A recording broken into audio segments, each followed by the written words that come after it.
Hello there. Welcome into the sports update for this week. My name is Brian Dunn. We have a few new updates regarding not only K-12 and high school sports, but for youth sports and amateur sports for this coming fall.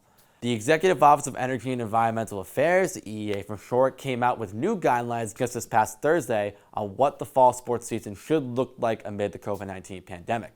Now, as noted a couple weeks earlier with the initial guidelines, sports are now categorized into three separate categories: low risk, moderate risk, and high risk. And with those risk category levels comes levels of participation to play.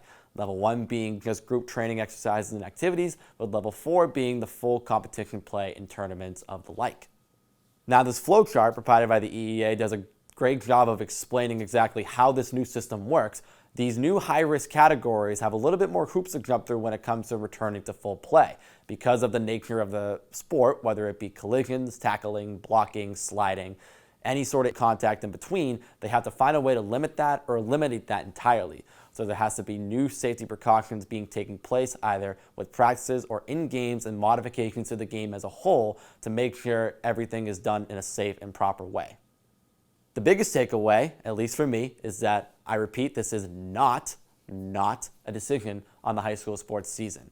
This is just the EEA's guidelines on what they believe the fall sports season should look like. Right now, we have to wait for the DESE, the Department of Elementary and Secondary Education, to produce their guidelines on what the fall sports season should look like, and then and only then can the MIAA meet, come together, and figure out, is the high school sports fall season happening or not? And when that decision comes down, we will have it here on the Sports Update. We will have reactions from players and coaches and the like. So again, this is not a decision on the sports season. This is just one step and a few steps in this process.